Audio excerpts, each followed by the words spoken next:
Mike's Okay, that's a new one, but if you guys are going to do it, I'll do it.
Dr. Funk, yeah. Okay, so what I would like, well, Marie, why don't you come on up first? You want your whole team up here right away, or you want, all right, come on up to the front, ladies, let's go. Yeah, duck out. So excited. So, here we are, come on up.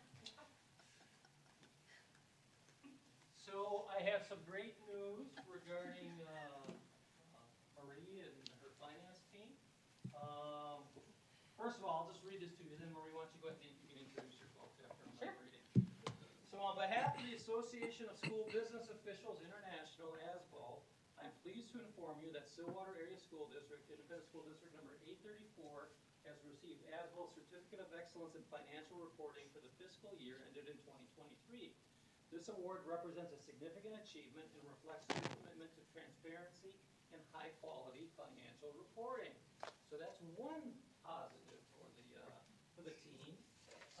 Also, here we have a 2024 school finance recipient for the 2023 financial reporting from the Minnesota Department of Education.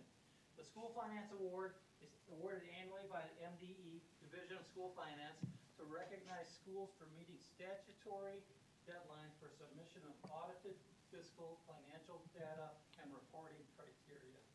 And so I just want to compliment Marie and the entire team here, and you want to tell, why don't you go ahead and tell the board who does what, and we'll just kind of go from there, okay? So Lynn Ritzer, she's our finance supervisor, and I just, again, want to thank her leadership. She has been here for each and every one of our ASBO awards. She is 10 years. plus 10 years, she says, so. 8 months and 8 days. There you go. So Who's again, counting? Thank you, Lynn, for all your work. And we also have Lorna Wells. Lorna is in accounts payable along with Tracy Constant. And then Stephanie Johnson is our newest member. She's our finance specialist in payroll. And then over there, hiding, is Tracy Caples McDonald, who is our payroll admin lead. And then Also, we have a couple members missing this evening, Mackenzie and Jen, and also Julie, who is transitioning to transportation. She's in enrollment. And so, again, and also Amanda, who's our SPED accountant. So on behalf of them, also, I thank you for all of your work. This does not go just without a lot of hard work on behalf of the team. I cannot just accept this without acknowledging all the work that you do each and every day. So, and I just want to say this. So I started 2 years ago, and you guys know this, most of you here know this. We didn't have a finance group. And so I was relying upon your expertise when we had our interim, you know, really, your expertise carried us for a number of years, even before I got here. And so, thank you, but it's also awesome to see your expertise married up with Marie right now, which can really take our district to another level. So appreciate everything you've done, and I think the awards speak for themselves. So congratulations, and I don't know if board have any comments or questions or. I mean, just absolute gratitude for what you do. It's the heart and soul of everything that gets done in our district, and it's so complex, and it's so time-consuming and involved. And the hours and hours before work, after work, I'm sure you bring it home and open it up on weekends many times, and it's just, to all of you, just a total debt of gratitude for joining us and supporting Marie. And she comes here and she said it the best. It's, you guys really do help make her look as good as she looks here, so. And Marie has a new title, you've probably heard, CFO for the district. Yes, well deserved. So again, that's, a lot of that is due to your support. So thanks Marie, thanks everybody, and great work. Big picture. Awesome.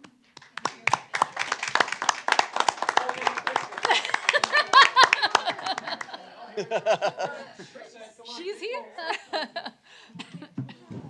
He doesn't bite.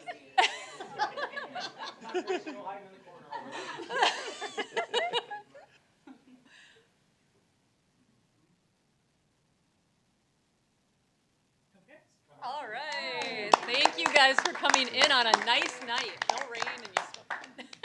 If you don't, you really don't have to stay if you don't want. All right. And next is public comment. We do not have any speakers signed up tonight. So we will move into our business meeting agenda. Joan, can you call to order, please? Director Hockert. Here. Roll call. Director Kelsenberg. Here. Director Lauer. Here. Director Petrie. Here. Director Porbenny. Director Thielander. Here. Chair Sherman. Here. You have a quorum. Great. Let's stand for the Pledge of Allegiance. I pledge allegiance to the flag of the United States of America and to the republic for which it stands, one nation, under God, indivisible, with liberty and justice for all. I will go ahead and make a motion to approve tonight's agenda. Can I get a second? Second. Great. Director Kelsenberg with the second. All those in favor of approving tonight's agenda, raise your hand and say aye. Aye. Opposed? Agenda passes. We'll move on to our superintendent report. So, pretty brief tonight, but last time I talked, I introduced a few new people. So tonight I want to introduce a couple new people. So Eric, why don't you come on up, and Elsa, why don't you guys come up, and you guys can just sit right up, right here.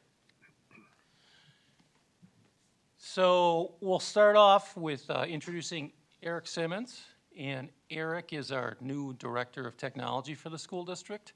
And I could talk about you, but you're here, so why don't you tell us a little bit on board about your background and how you've come to be here in Stillwater.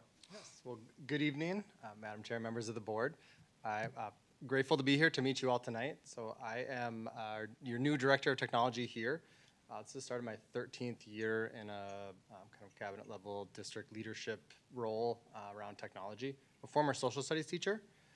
Most recently, I've been in Chisago Lakes School District as their Director of Technology Services, and done a lot of work between like operations, teaching and learning, media, instructional technology, and infrastructure leadership. So yeah, I'm excited to be here and great to meet you all. Great. And then we have Elsa, help me with your title here, but Elsa Munt is here, and she does assessment for the district. She can tell you what her formal title is, and then we'll go from there. Yeah, it gives me a workout every time I have to say it. I'm the new education data analyst and assessment supervisor. And then I take a big breath. It's so nice to be with you tonight. In terms of my background, I'm coming from St. Paul Public Schools, where I worked as a research analyst. Before that, I was working in the classroom as a math teacher, and I'm excited to be with you here now. Tell them where you went to college. I went to the University of Chicago, where I studied economics. So she knows numbers pretty well. Yeah.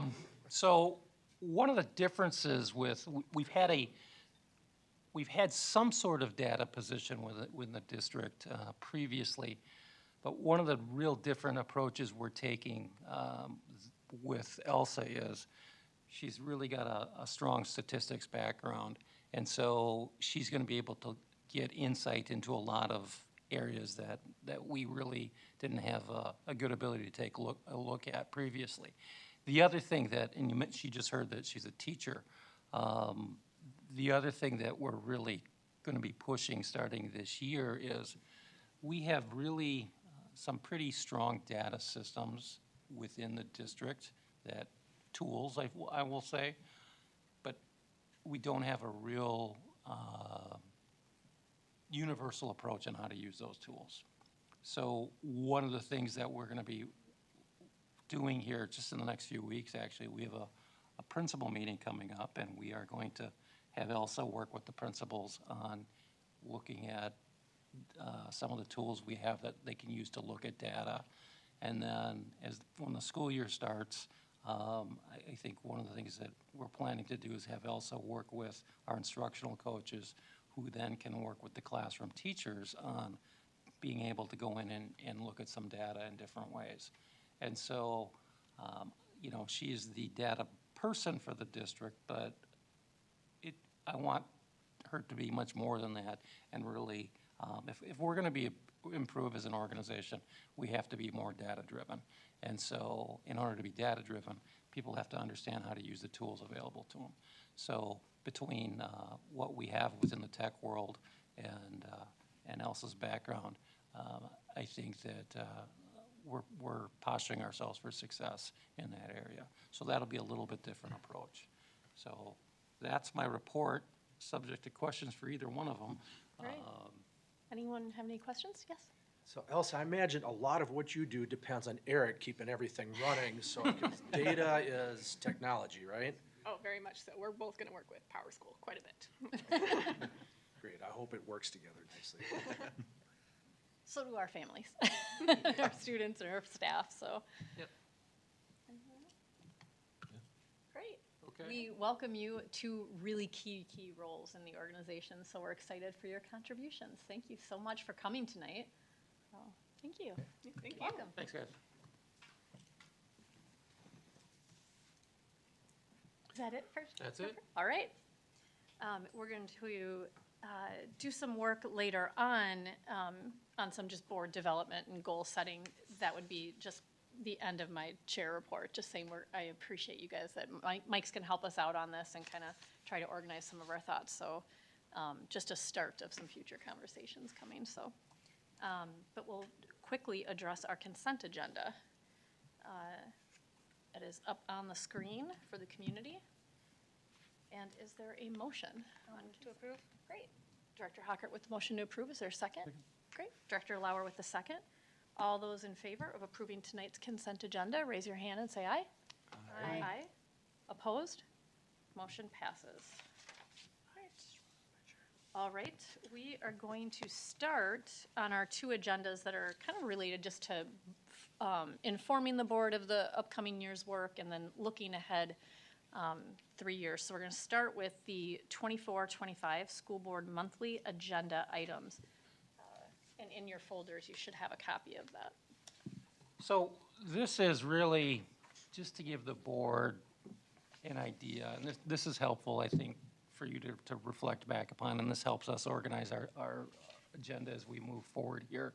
So it's just kind of an overview of what's coming up as far as major things that occur throughout the year.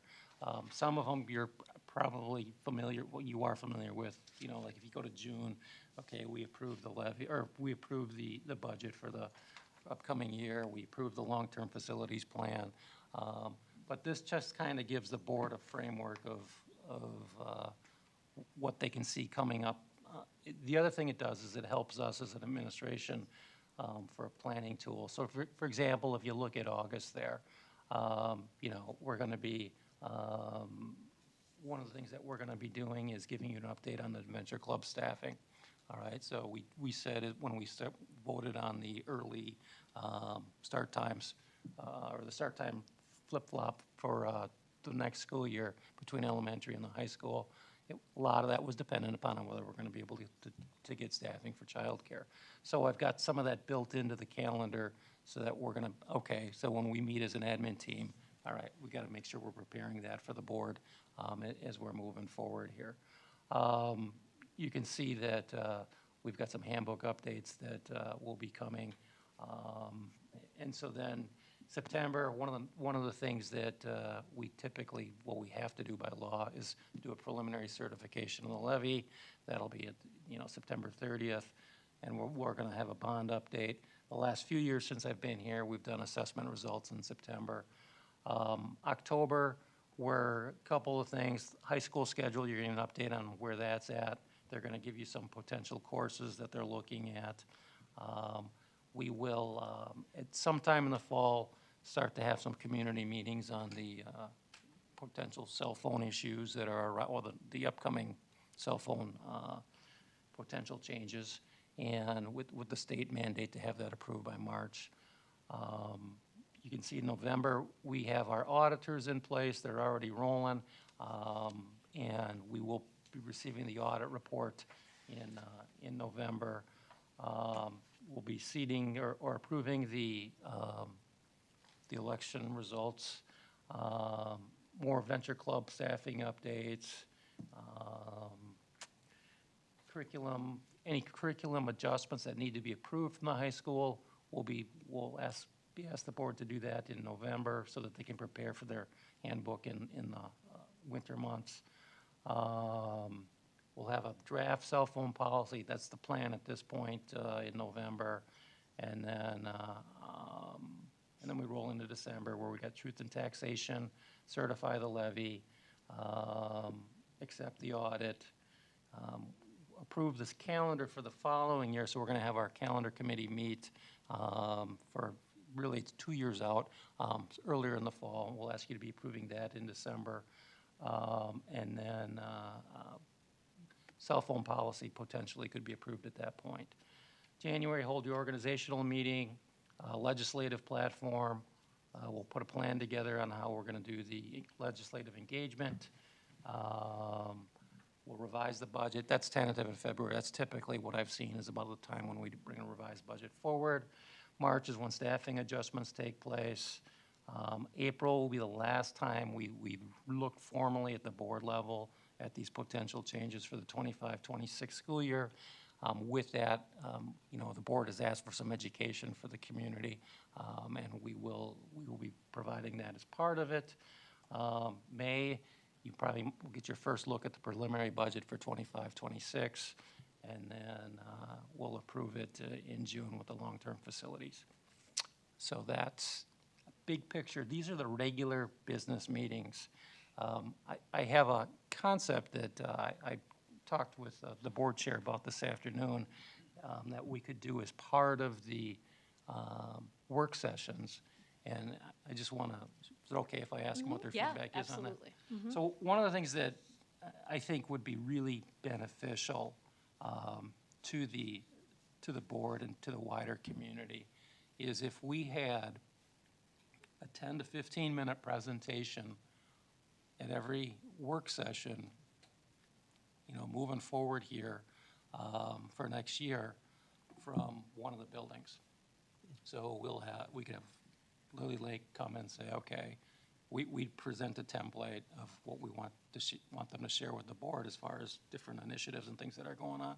And then it gives you an opportunity to hear from the building principal or their leadership team and give you a feel for what's happening. And so we would do it. We've got 12 buildings, 12, go building by building. We could do that. And we don't have to do this every year, but I thought this might be an opportunity that for the principal to really highlight some positive things that are happening in their building, and you get a little bit more insight into what's happening throughout the district.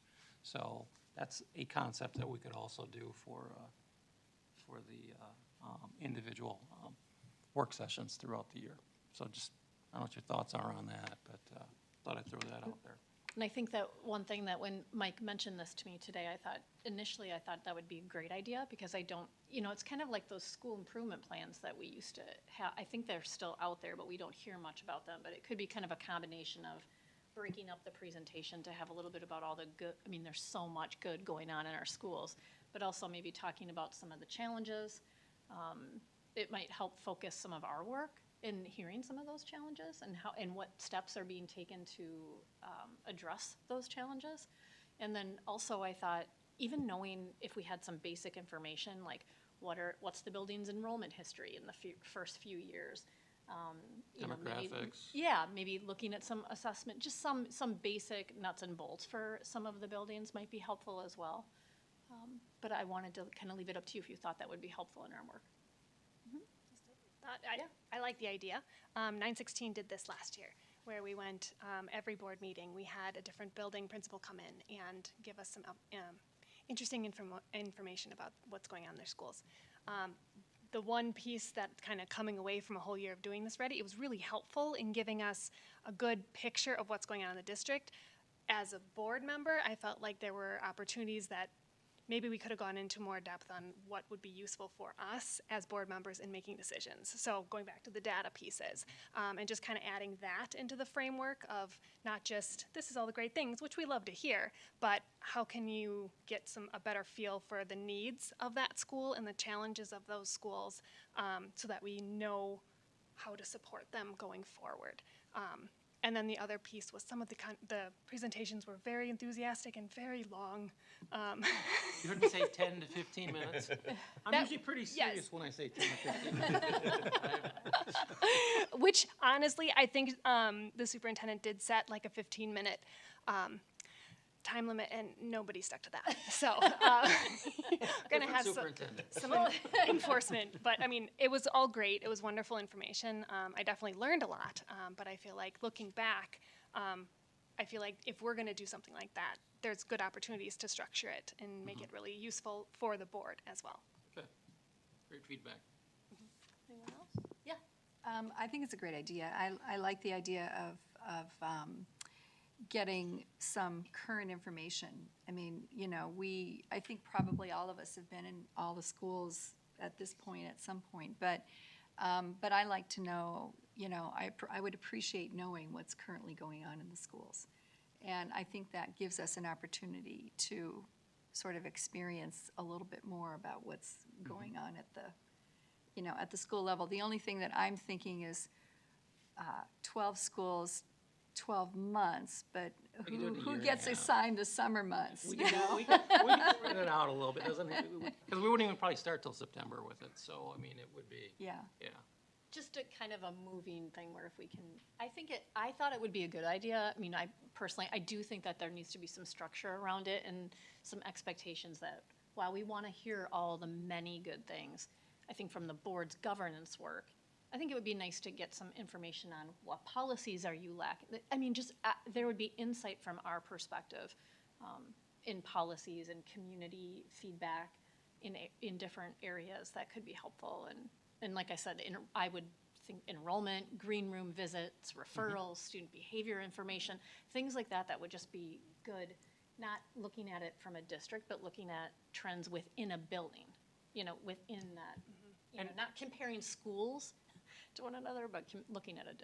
And to hear from the building leadership team on, okay, here's some successes, things that are going well, and here are some real challenges for us as we're trying to best meet the needs of our students. That's the piece that I wanted more of, is when we knew there were great things, but what are those challenges? And I felt like from a parent's perspective, hearing the administration acknowledge that those challenges are going on and that there are things being done explicitly to address them. I feel like that's a really important piece in communicating outside just the school environment. And I mean, and then if people watch, okay, then people have a better feel for what's really happening within the individual buildings. I agree. And it would be nice to try to get a sense of any unintended consequences, good or bad, from things that we do. Yeah. That maybe one school is, it just didn't work. Whatever it was, whatever things we're deciding, what isn't working, in real time, up to date information, like Bev said. It'd be nice to get that kind of feedback. And I think it would be interesting, like, I would love to know, like, how many staffs are members in a building are letters trained. I mean, like, I think there are things, like, just nuts and bolt facts that we could have on every building that would answer some of the questions that kind of come up that we are curious about. And then also just kind of having exactly what you said, so, that information. I don't know if this would be piling on too much to that 15 minutes, but I could imagine also if they brought a student along. So if you have each building, and we are about students, but we never have students in this room except for the high school representatives, but just have them prepared by their building leadership to come in and make a 1 or 2 minute presentation, or even an introduction of their principal who's going to be talking. And anyway, brainstorming, I'm throwing it out. Yep. Okay. Yeah, no, I would also just echo all the sentiments. I would be very much in support of it. I think it's a great idea, just to make sure that we're fully eyes wide open of what's happening, and just to ensure that the work that we're doing, there continues to be that, whole district alignment, and, trust everything that you're doing and with your leadership team, and just be a great way just to recognize and highlight and figure out, okay, what can we do better from a board standpoint to help best support, the ground level work that's happening with students each and every day. I mean, what comes to mind to me immediately was like BAR. To be able to hear from schools that have BAR through grant programs, and then to see what schools don't and how their challenges are different. I mean, I think that there's definitely governance level information that we can obtain in terms of priority. I think of priority-based budgeting, and how helpful it might be to listen to what the school's challenges are and figuring out what our priorities should be, and future versions of pony plans, that you would have. And so, yeah, I think this would be a great idea. Okay. So we'll put some sort of schedule together, and we probably won't, you're right, Bev, we're not gonna be able to jam everything in, but we'll put a methodical, purposeful approach to having different buildings come and brief the board throughout work sessions over the next year and a half as we move forward here.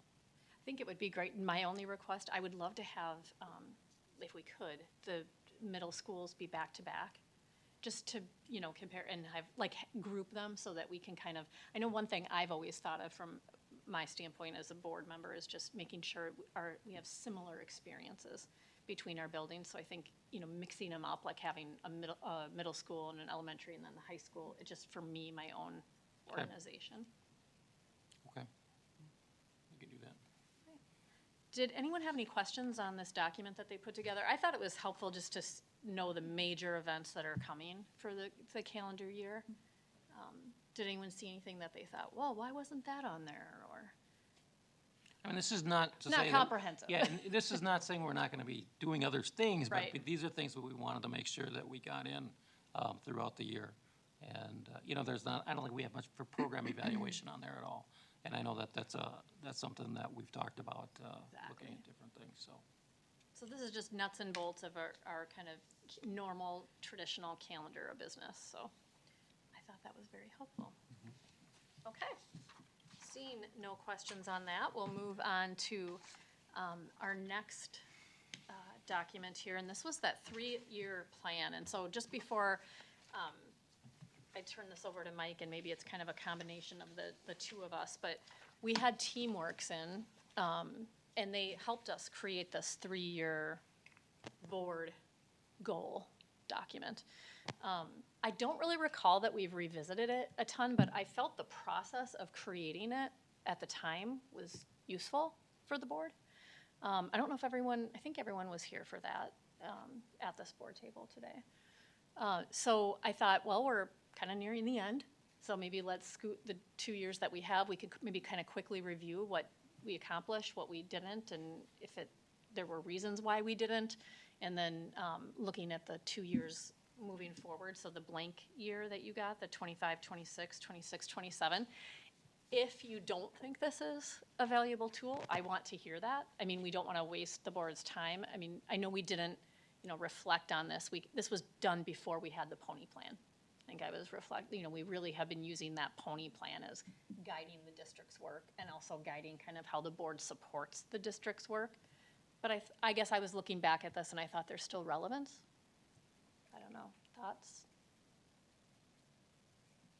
And this template really comes from Teamworks. I mean, they listened to what you wanted as far as a board, but this is their kind of template. So for example, okay, we have discipline policy review. If it was last year, this year, we haven't brought a discipline policy for you to review yet because things have changed in the legislature and I think so. Why it's on there a couple of years, I'm not.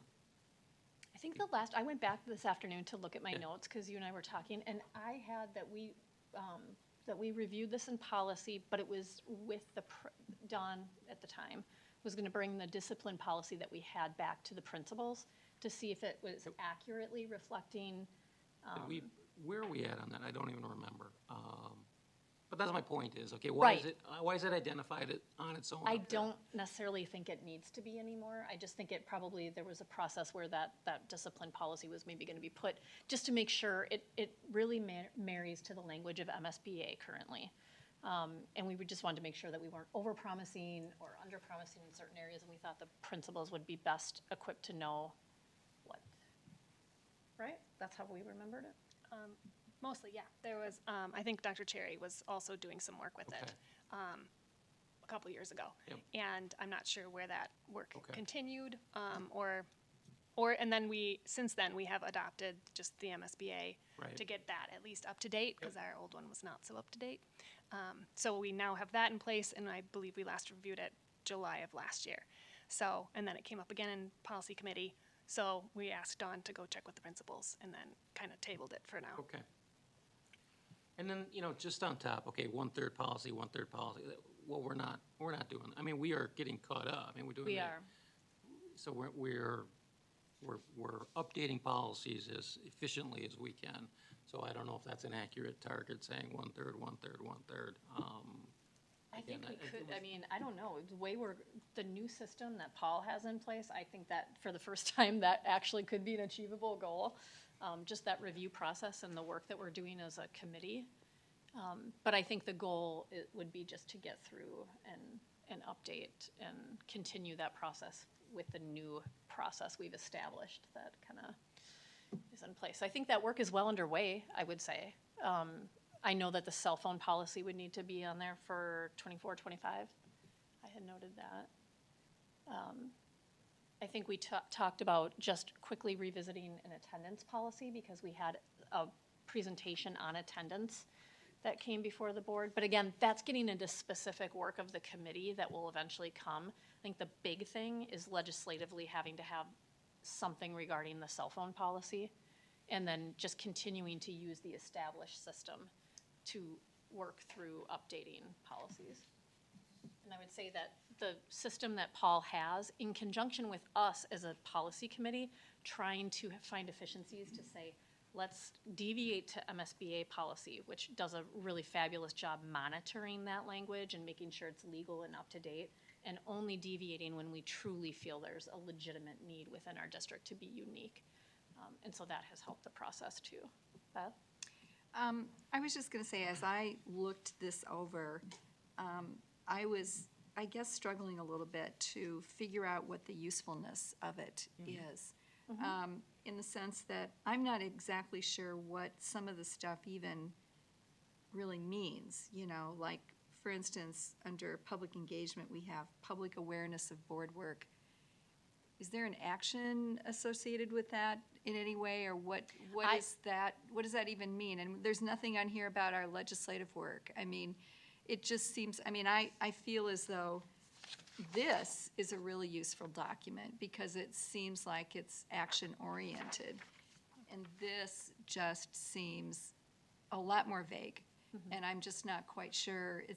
It seems to me like the sort of thing that we just put in a file cabinet and don't do anything with afterwards. And so, do we want to spend the time updating something that we Right. don't actually use, or do we want to have a different instrument entirely? And that is kind of the question that when we did this, was because we really haven't referenced this. And I think I did the same thing as you. I mean, I was going through, and I told this to Mike, I mean, just on the columns that exist, I was like, oh, this was before our pony plan. So I'm looking at, for example, review and adjust strategic roadmap. Well, I think that would now be the pony plan. You know, I think that's the language. I mean, the language isn't married to how we speak about what we're doing at the board table. I still think if we wanted to put the time into something like this, if we saw it was valuable, we could clean it up, put some time into it, do some brainstorming. But again, I mean, we have other tools now that we didn't have when we were doing this with TeamWorks. Director Thielander? Yeah, no, I appreciate that, Director Petrie. I think for me, it does create maybe a macro level framework that is helpful, just to kind of some of the guiding big picture initiatives that we want to be mindful of and make sure that we're covering. And I think it works in coordination with the other document, which I also love. I love that one, the one that we went through before. I think that provides even more clear, specific details of what we can expect moving forward of some bigger items. But for me, that does provide more of a larger level overview that I do like, and it just allows us to be more intentional, like for self-governance. I love to us to say, hey, let's make, PD for the board a priority. And that way we can kind of set some of these different priorities on a macro level. And that's the goal. And then as we work through that, these different fiscal years, we can decide what is applicable, what's not. And sometimes we just have to pivot as a board and go in a different direction. But I think still it's helpful to have that framework. So. Yes, Director Kelsenberg? I think sometimes without an agenda, stuff just gets kicked down the road. So, we have our daily agenda for today, we have an agenda for the year, and now this is like an agenda for 3 years.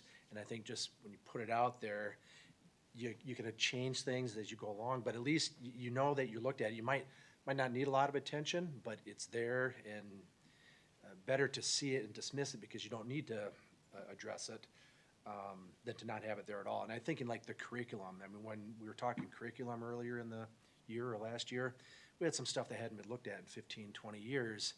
And because it was on our, I'm making a mess here, on our like long-term agenda, it got addressed, so the stuff just doesn't get overlooked anymore. So I like it, yes. Chris? And I would agree that it's nice to be able to have a framework so that you don't lose track of things, but maybe going through the effort of finding what's actually actionable. Not just, what are some ideas, but what are we actually going to do about things that are important to us, and maybe trying to have a better idea of, how you go about actually trying to achieve them. Right. So maybe. And maybe I printed out kind of the operational portion of the pony plan, and I was trying to kind of put like this plan and complement it with our work here. And I think that if we went through that process, that it could be valuable. But I think as the language stands today, it didn't really reflect how the tools we're using, the way we talk at board meetings. So I think there would have to be some work here and some discussion. So I don't know if that would be, we talk about our professional development, for example. And I think we all have been very mindful that we are at a crucial point in our fund balance. And it's kind of a joke, and I'm sure, although Marie appreciates our desire to be conservative, we're probably not talking a lot of money. relative to the whole budget, but it's what we feel like we can control. Because so much of managing this budget is outside of the board's control. We're delegating it to the superintendent and to Marie and our incredible team. But perhaps we want to do something different with professional development. I mean, there's MSBA training, there's national training opportunities, there's bringing in people like Teamworks to work with the board. There's even just on our own. I mean, I know the district did used to have just professional development, and it was kind of facilitated either by the superintendent or a board member, and it was a shared agenda. And I guess is there anything specifically for professional development as a board that you're interested in for the upcoming year, or that you've? I'll jump in on this one. Yeah. So I've, over the past 3.5 years, I've had the opportunity to do a bunch of different kind of board development, people coming in, doing stuff with us, going to the Minnesota School Board Association annual conference thing, and then I also had an opportunity through 916 to go to a national conference in 2022, I believe. And that they paid for me to go out to San Diego and do this national conference. And that is by far the best information that I've gotten so far as a board member. It was eye-opening to kind of see what districts were doing across the nation, to see the patterns in education that were happening. It was an opportunity to network with other actually local school boards from Minnesota and Wisconsin. We all kind of found each other and were able to talk and just have a weekend that was a lot of learning and sharing of new information and networking and getting to know each other and really focusing on new and exciting things to talk about in our districts. And then I came back to 916 and gave a presentation to that board on all the things that I had learned and shared with other board members that new information. And the stuff that I've learned from that experience has carried over to work that I've done in this district as well. So that then compared to the Minnesota one, I know we've all done the Minnesota School Board Association, and it's fine, it's nice. But I definitely found a lot more value from the actual taking a weekend and just really delving into board work. I found that super valuable, and I think that it would be I would love to see if we could do something like that, have maybe a rotating cycle of 2 or 3 board members going every year, every other year to these national conventions, and then bringing back that information and energy and excitement and sharing it with us. I find that super valuable. So that was my experience. Dr. Fung? So in my career, I've been to 2 national school board association or school board conferences. And I will concur with you that they do a really outstanding job of talking about governance and working with boards on governance, as opposed to the Minnesota School Board Association that really focuses, I think, almost more on management than governance. And that's part of the reality of Minnesota is we have a lot of small districts in Minnesota that school board members, okay, they are the lead negotiators. They oversee finance, and they're really much more into the management of things. And so I think MSBA feels that there's a need out there. They have negotiation seminars. They have finance trainings. But and then they talk about governance as well, but it's a mixed, it's not pure governance, it's more where we're gonna teach you to manage and negotiate as well. And I think that's the real difference between that and the national one.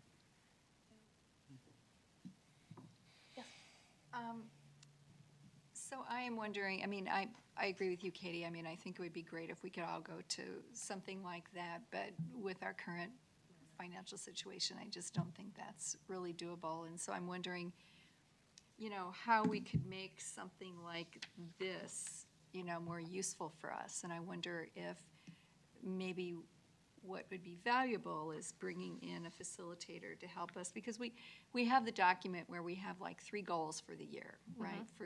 That we set but it would be nice to have an intermediate document, I think, between those 3 goals for the year that we set for ourselves and something like this that sort of defines the work that we do, you know, I mean, this is not for us, but I mean, if we could get this to be more like this, it would help organize our work, I think, and also I think it'd be really helpful for new school board members coming on, so that they sort of understand the work that we do on a continuing basis, because those 3 goals that we set for ourselves, they're great, but they don't really encompass, you know, all of the work that we do.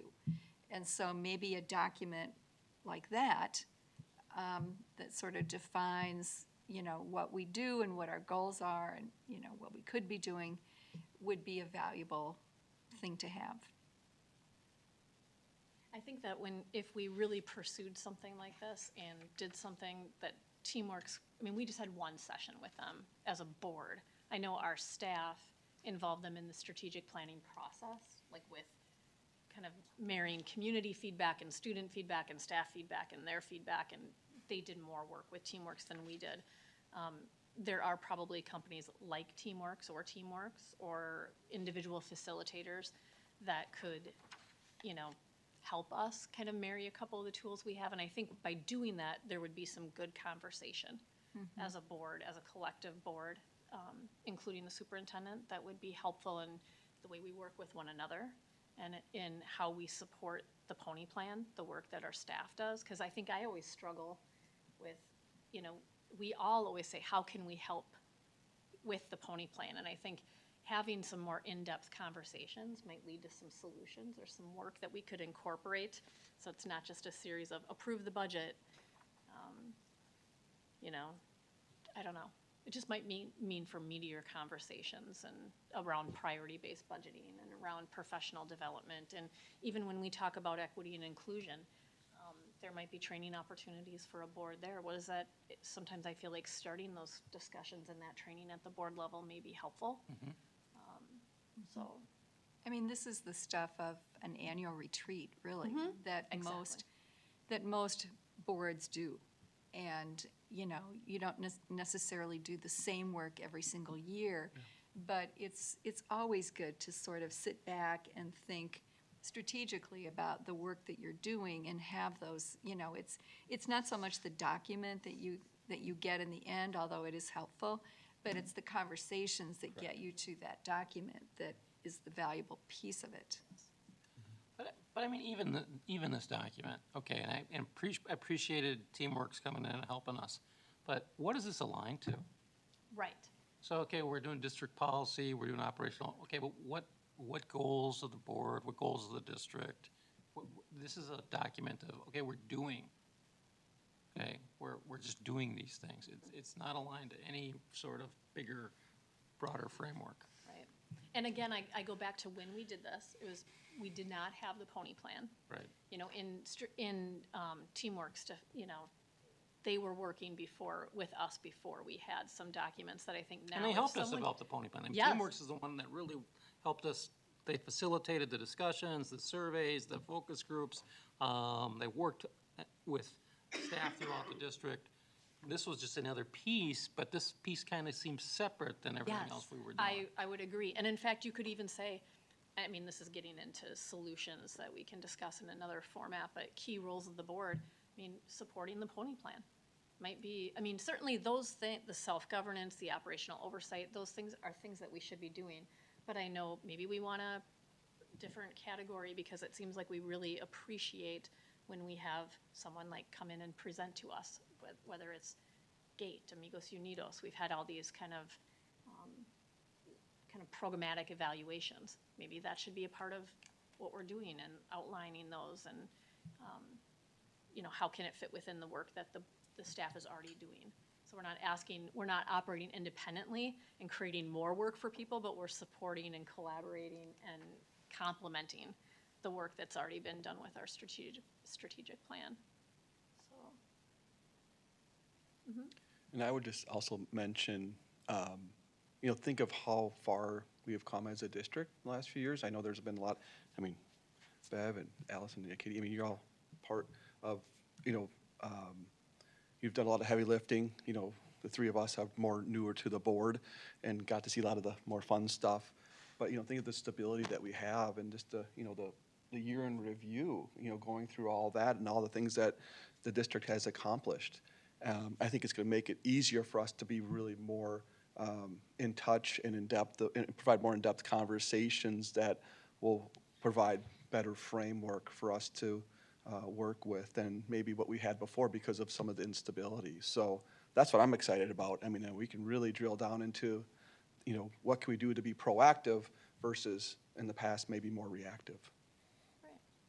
So what I'm hearing is, whether it's this type of a document or maybe something else, kind of maybe scheduling a retreat when, at an appropriate time where we can either we'll kind of look at a couple different options. I'm assuming we maybe bring someone in and see what those costs would be, and I'll report back to the board with some different options, and we can kind of discuss what those options would be and what sounds the best to the board as a whole.